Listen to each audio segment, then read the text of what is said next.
Hello students of grade 4. This is Ma'am Abigail. In this video, you will be learning Unit 3 Reflection. The subtopics are given below.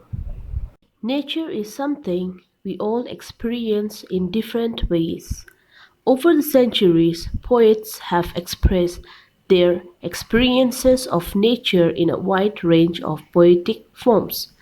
In this unit, you'll learn and compare rhyming poems, haiku, and free verse nature poem. Let's look at some of the pictures that nature provides us with.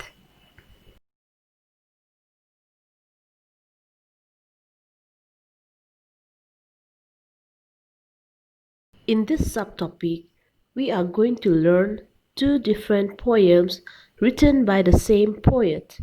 Listen, discuss, read, and compare both the poems written by Christina Rossetti. Before we go to the poem, let me give you a brief highlight about the poet. Christina Rossetti was born in 1830, died in 1894. She was educated at home in England by her mother, Frances Rossetti. She was a keen learner from the start, and she dictated her first story to her mother before she could even write. She excelled in works of fantasy, in poems for children, and in religious poetry. Who has seen the wind by Christina Rossetti? Who has seen the wind? Neither I nor you. But when the leaves hang trembling, the wind is passing through. Who has seen the wind? Neither you nor I. But when the trees bow down their heads, the wind is passing by. The poem opens up with a title that asks a question. Who has seen the wind? The speaker informs us that neither she nor anyone else has ever seen the wind. The answer remains the same, that no one has seen the wind, but when the trees bow down their heads, we again realize that the wind is passing by. The figurative language used in the poem is personification. Now, what is personification? Personification is all about giving human qualities to things and ideas. For example, the leaves hang trembling, the trees bow down their head. Now let's read another nature poem, Flint by Christina Rossetti. An emerald is as green as grass, a ruby red as blood, a sapphire shines as blue as heaven, a flint lies in the mud. A diamond is a brilliant stone to catch the world's desire. An opal holds a fiery spark, but a flint holds fire. The main theme in the poem is not to judge a book by its cover. The poem describes the appearance of how all the gems are beautiful and shining in the first stanza, except for the flint that is unattractive and lies in the mud. But in the second stanza, the poet talks about its usefulness. Although the flint lies in the mud and is overshadowed by the other beautiful and precious stones, it is the flint that holds the fire. The figurative language used is similes. Now, similes is a comparison or comparing things by using like or as. The poem focuses on comparison using similes in the first stanza. For example, the color of each gem is compared to the colors of other things in nature. Now let's look at the similarities and differences between the two poems. Both the poem focuses on nature theme. It has the same rhyme scheme of A, B, C, B, but the poem has two stanzas with 8 lines each and repeated word pattern. The difference here is that in the previous poem it has question, whereas in Flint it has statement. Let me give you a brief explanation or the differences between literal and figurative language. Figurative language uses similes, metaphor, hyperbole, and personification to describe something often through comparison with something different. For example, he ran like a wind. Whereas in literal language, it means exactly what it says. For example, he ran fast. Here are some examples.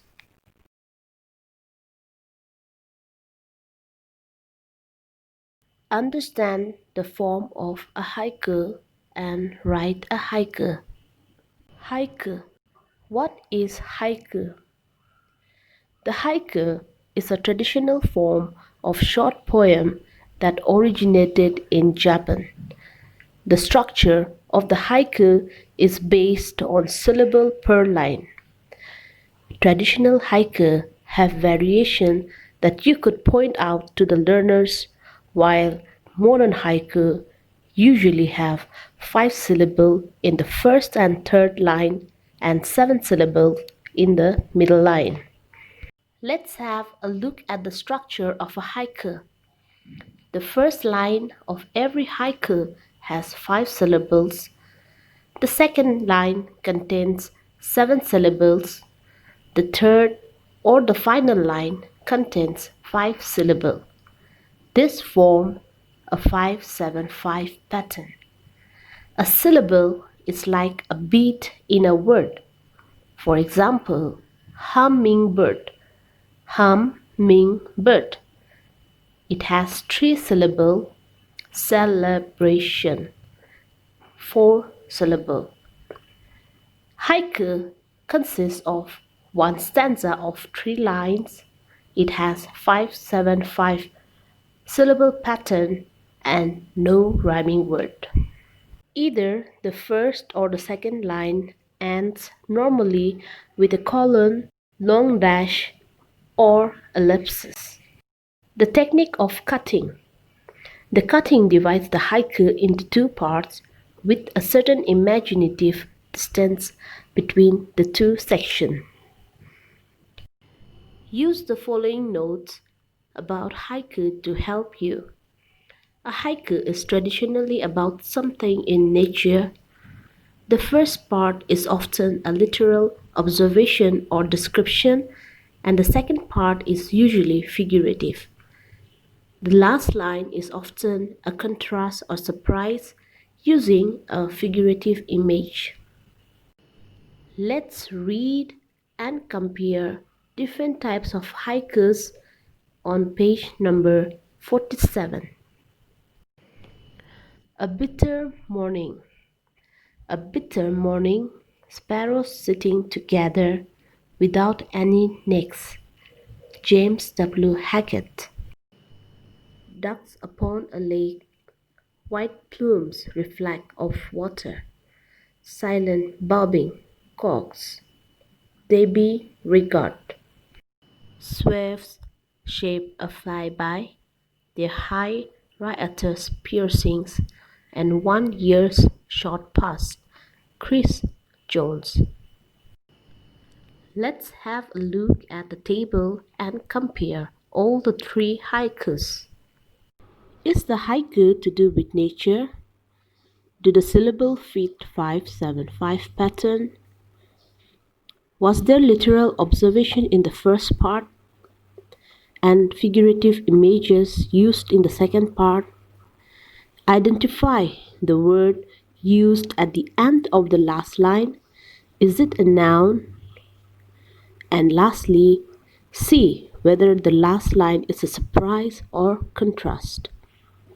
Writing and understanding haiku requires close observation and reflection on nature or the things around you.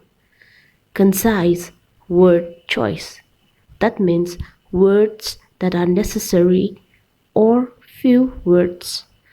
Be careful of the word you choose. And lastly, you need to have an open mind. Planning and writing a haiku poem. Choose a topic you connect on nature. It could be something that you remember or have recently experienced. Write the chosen topic as a heading. Make two columns. In column 1, write the literal description.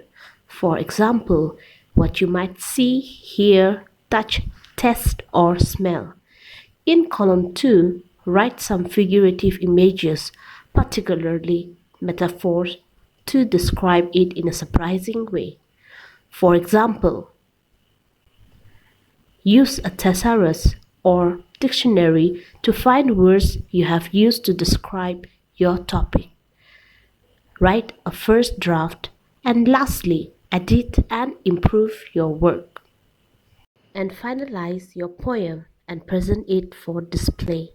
Compare and perform poems. Do you wish you had a day where you could be whatever you wanted? As wonderful as a day like this would be, the reality is that the rule seems to be everywhere except for one type of poetry, that is, free verse poem. Free verse poems are poems that has no specific rules or pattern that poet must follow when writing. They can be short or long and about any topic. They do not have set numbers of words or syllable per line. They do not have a rhyme scheme. They may have a few words that rhyme, but they do not follow a set pattern and randomly occur in the poem. They do not follow any particular rhythm. They can be written about a wide variety of topics and can look very different on the page. The poet only needs to think of a topic and figure out what he or she would like to express to the reader through the poem. Before we read a free verse poem called Listen by Telswin Turner Roll, let me give you a short biography about the poet. She was born in the Bahamas. She became a well-known poet, playwright, and a teacher. She published a book of poems for children called Song of Sorrows, illustrated by her husband. She once said, "Don't let anyone persuade you against something you believe in your writing." Listen by Telswin Turner. Shh. Sit still, very still, and listen. Listen to wings lighter than eyelashes, stroking the air. Know what the thin breeze whispers on high to the coconut trees. Listen and hear. Here's another poem by Dion Brand. Let me just give you a brief introduction about the poet. Dion Brand grew up in Trinidad. She published her first book of poetry for children called Earth Magic in 1979. Her poems express her love of the Caribbean, its people, and the power of nature. Wind by Dion Brandt. I pulled a hummingbird out of the sky one day, but let it go. I heard a song and carried it with me on my cotton streamers. I dropped it on an ocean and lifted up a wave with my bare hands. I made a whole cane field tremble and bend as I ran by. I pushed a soft cloud from here to there. I hurried a stream along a pebble path. I scooped up a yard of dirt and hurled it in the air. I lifted a straw hat and sent it flying. I broke a limb from a guava tree. I became a breeze bored and tired, and hovered and hung and rustled and lay where I could. Now, what we are going to do is we are going to compare both the poems and find out the similarities and differences between the two poems. What the poem is about.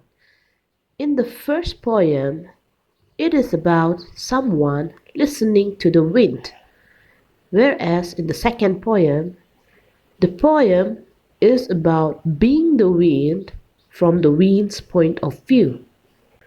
Now, when we listen to the voice in the first poem refers to the poet, and in the second poem, the voice refers to the wind. The lines that are used in the first poems are of 10 lines and all in one stanza, and in the second poem, we have 17 lines all in one stanza as well.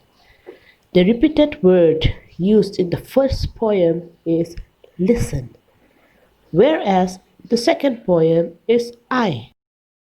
There are no rhyme scheme in both the poem, however, except for some few rhyming words used in the poem, that is the second poem called Wind.